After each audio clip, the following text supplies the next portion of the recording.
On the one hand, its negatives are easy to see. People must show they have coverage, otherwise they are subject to a penalty of $695 or 2.5% of an individual's annual income, whichever is higher. If coverage is the carrot, this is the stick, and it's not surprise that libertarians aren't the only ones that don't like being forced to buy insurance. But the flip side of the mandate is far more arcane, though not as much as some might think. The strength of support for Obamacare and specifically for allowing those with pre-existing conditions to obtain coverage sharply conflicts with the mandate's unpopularity. The two are intertwined, something that polling shows is widely misunderstood. A pool of insured people will only succeed if it's made up of a diverse mix of people, those who need to draw from the plan and people who don't. The ones who do not need coverage may not receive money, but they receive the peace of mind a safety net gives. For myriad reasons, younger, healthier people may wish to opt out of coverage, and without a mandate they may simply do this, a move that would make the insurance pool heavier with those with pre-existing conditions who do not wish to opt out. Economically, this makes things untenable for insurers, which would have to increase premiums. The mandate, as it were, makes it possible to keep those with pre-existing conditions insured without runaway premiums. The mandate has an interesting history, making its debut in American politics in 1989 from the conservative side via the right-leaning think tank the Heritage Foundation. Writing about the personal responsibility of self-sufficiency, a principle often at the center of some conservative arguments, the Heritage Foundation's Stuart M. Butler, Ph.D., made the high-level conservative case.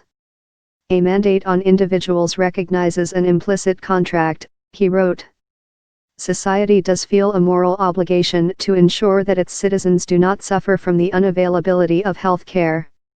But on the other hand, each household has the obligation, to the extent it is able, to avoid placing demands on society by protecting itself.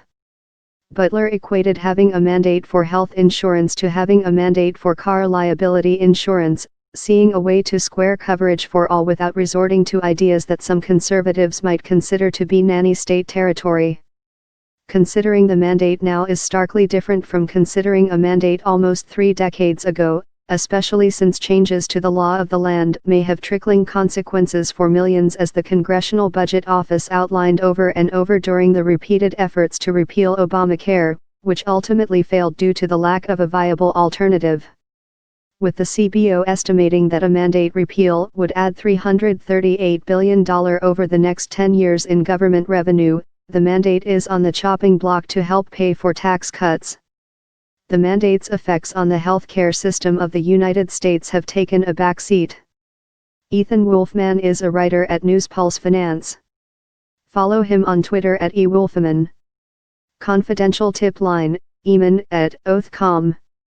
The phone industry's clever plan to stop robocalls. Jack Dorsey on Bitcoin and cryptocurrency. How cutting the 401k limit would affect people saving. Former ambassador, Mexico has moved on from NAFTA vanguard, genocide, and a $18 million campaign to get you to vote. Venmo is one step further to becoming a full-service digital wallet. ATM fees have shot up 55% in the past decade. Big Bitcoin-friendly companies like Microsoft and Expedia hedge their bet. The real reason Mexico will never pay for the Trump's wall, it'd be treason. How Waffle House's hurricane response team prepares for disaster. Trump weighs slashing one of the most popular tax deductions.